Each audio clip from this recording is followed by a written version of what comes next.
إن هذا القرآن يهدي للتي هي أقوم ويبشر المؤمنين الذين يعملون الصالحات أن لهم أجرا كبيرا.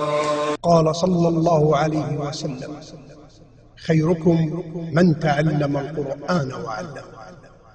وقال صلى الله عليه وسلم: إن الله يرفع بهذا الكتاب أقواما ويضع به آخرين. ولكن مفاجأة حفلنا ستكون لحظة جميلة تغمر سعادتها الجميع. نترككم مع خاتم كتاب الله لهذا العام، الطالب حمزة محمد العمري الزهراني، فليتفضل مشكورا مأجورا.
الله أكبر.